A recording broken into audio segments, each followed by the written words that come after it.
যে নতুনদেরকে সুযোগ দিয়ে কিন্তু দর্শকদেরকে দেখাতে হবে। আজকে যে হিরোটা আমার এই ফিল্মে কাজ করেছে সেও হিসেবে নিউ কামার। তো একটা নিউ কামার কি করছে এটা যদি আপনি তাকে প্ল্যাটফর্মটা না দেন তাহলে সে সে তার মধ্যে কি কোয়ালিটি আছে, সে আপনাদেরকে কি দিতে পারবে, এটা আপনারা দেখবেন কিভাবে?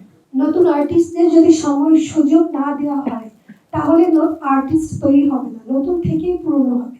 এবং যত আর্টিস্ট তৈরি হবে ততই কিন্তু কাজ বাড়বে, কাজের সংখ্যা বাড়বে। এবং আমি চাইবো আমার প্রোডাকশনের প্রতিটা কাজ আমার দেশের কলা কৌশলী যারা আছেন, টেকনিশিয়ান যারা আছেন তাদেরকে নিয়ে করার জন্য, এবং করার জন্য আমি সেটাই করব। আমার যদি কোনো বিদেশি আর্টিস্ট প্রয়োজন হয় ঠিক আছে, সেটা হতে পারে সামান্য, বাট কোনো টেকনিশিয়ান আমি দেশের বাইরে থেকে আনাবো না। আমার টেকনিশিয়ান সম্পূর্ণ আমার হাউজের কাজ, সেটা আমার দেশের মানুষেরই হবে। আমি চাই যারা বেকার আছেন তারা সবাই অ্যাটলিস্ট বছরে 2টা কাজও যদি পাই আমার মাধ্যমে, আল্লাহ পাক যদি তাদেরকে আমার মাধ্যমে যদি কাজের ব্যবস্থা করে দেন তাহলে অবশ্যই আমি আমার নিজের কাছে অনেক বড় থাকবো। আর খিলাড়ি টিম নিয়ে যদি আসলে বলতে যাই, আমার ডিরেক্টর যিনি ছিলেন শফি ভাই, উনি আসলে খুবই একজন ভালো মানুষ, আসলে ভালো মানুষ। উনি ভালো মানুষ না হলে আমি হয়তো বা আজকে আপনাদের সামনে এই প্রেস মিট করতে পারতাম না। আমি যে আপনারা দেখেন একটি ফিল্ম 2 আওয়ার্স 3 আওয়ার্স বা 1.5 আওয়ার্স, বাট এটার পিছনে যে কত কিছু থাকে, কত প্ল্যানিং থাকে, কত ত্যাগ থাকে, এবং কত ধরনের কত বাধা বিপত্তি থাকে, এটা যারা আসলে ফিল্মের সাথে রিলেটেড তারা খুব ভালো করেই জানেন। একটি সেন্সর সার্টিফিকেট পেতে একটি মুভির পিছনে 52টি সাইনের প্রয়োজন হয়, যেটা মন্ত্রণালয় থেকে করা হয়। 52 since it's not so easy things. তো সেইখান থেকে আমি একজন নতুন প্রডিউসার, একটি মেয়ে হয়ে এই ধরনের একটা দুঃসাহসিকতার পরিচয় দিয়েও যে আমি আজকে এখানে বসে আপনাদের সামনে কথা বলতে পারছি, আমি যে ফিল্মটাকে থিয়েটার পর্যন্ত নিয়ে আসতে পেরেছি, এটার জন্য আমি আল্লাহর কাছে লাখ শুকরিয়া।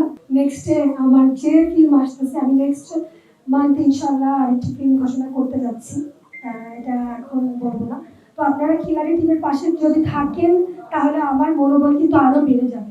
আপনি যদি সবাইকে সেফ গেমেই আপনি খেলতে চান যে আমি সব পুরনো আর্টিস্ট নিয়ে কাজ করব, তাহলে আপনি নতুনদেরকে সুযোগ দিবেন কিভাবে?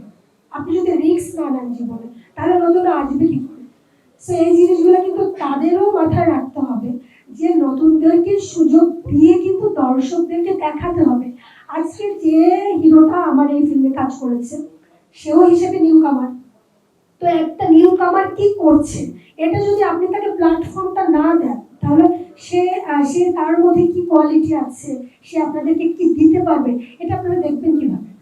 আপনি যদি আচ্ছা তুমি নতুন, তো ভাই আমি কাজ না করলে পুরনো কিভাবে হবে? আপনি আমাকে ইউজ করবেন তারপর তো আমি পুরনো হব। সো এই জিনিসগুলো আমাদের সবাই যারা হল মালিক আছেন বা কি এই এই এই এই জগতের সাথে যারা জড়িত আছেন তাদের কিন্তু এই বিষয়গুলো মাথায় রাখতে হবে।